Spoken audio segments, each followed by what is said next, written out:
Lockdown ಆದ್ಮೇಲೆ ಈಗ ಶಾಲೆ ಸ್ಟಾರ್ಟ್ ಆಗಿದೆ. ಓದಿದ್ದು ಯಾವುದು ಕೂಡ ನೆನಪಿರ್ಲಿಕ್ಕಿಲ್ಲ ಅಲ್ಲ.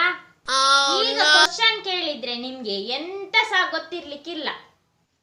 ಇಲ್ಲ ಸರ್, ನಾವ್ ಎಂತ ಮರೀಲಿಲ್ಲ. ನೀವು ಕ್ವಶನ್ ಕೇಳಿ, ನಾವು ಆನ್ಸರ್ ಮಾಡ್ತೇವೆ. ಆಯ್ತು, ನೋಡುವ ನಿಮ್ಗೆಲ್ಲ ಎಷ್ಟು ನೆನಪಿದೆ ಅಂತ. ನಾನು ಕೆಲವು ಜನರಲ್ ನಾಲೆಜ್ ಕ್ವಶನ್ಗಳನ್ನ ಕೇಳ್ತೀನಿ, ಎಲ್ರು ಆನ್ಸರ್ ಮಾಡ್ಬೇಕಾಯ್ತಾ? ನೀವು ಕೇಳಿ ಸರ್, ನಾವು ಪಟ ಪಟ ಅಂತ ಆನ್ಸರ್ ಮಾಡ್ತೇವೆ. ಆಹಾ, ಚಂದ ಮಾತಾಡ್ತಿ. ನಿಂಗೇನೆ ಮೊದಲು ನಾನು ಕ್ವಶನ್ ಕೇಳ್ತೇನೆ.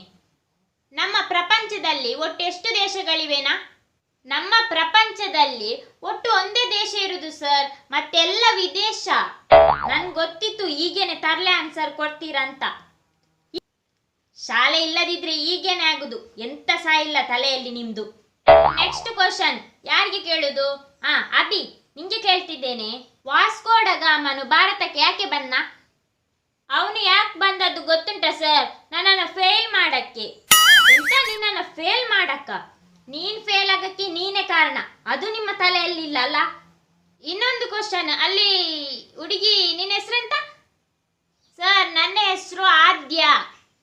ಆದ್ಯ, ನಿಂಗೆ ಕ್ವಶನ್ ಕೇಳ್ತಿದ್ದೀನಿ. ಎಂತ ಗೊತ್ತುಂಟಾ? ಕಾಯಿಸಿದಾಗ ಘನವಸ್ತುವಾಗಿ ಪರಿವರ್ತನೆ ಹೊಂದುವ ದ್ರವ ಯಾವುದಂತ ಹೇಳಂತೆ? ಇಡ್ಲಿ ಮತ್ತೆ ದೋಸೆ ಸರ್. ಮನೆಯಲ್ಲಿ ಅಡುಗೆ ನೀನೆ ಮಾಡುದಾ ಅಂತಲ್ಲ, ಇಡ್ಲಿ ದೋಸೆ ಎಲ್ಲ ಮಾಡ್ತೀಯ ಅಂತಲ್ಲ.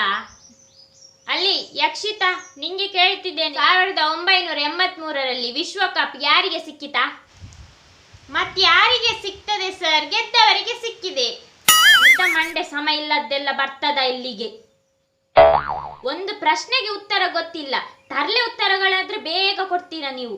ತಲೆಯಲ್ಲಿ ಸಾಮಾನ್ಯ ಎಂತೆಲ್ಲ ನಿಮ್ದು. ಸರಿ ಸರಿ, ಎಲ್ಲರೂ ಸೇರಿ ಈಗ ಕ್ರಿಕೆಟ್ ಬಗ್ಗೆ ಒಂದು ಪ್ರಬಂಧ ಬರೆಯಿರಿ ಅಂತೆ. ಪ್ರಬಂಧನ? ಸರ್, ಮಳೆ ಬಂದ ಕಾರಣ ಕ್ರಿಕೆಟ್ ಪಂದ್ಯವನ್ನು ರದ್ದುಗೊಳಿಸಲಾಗಿದೆ.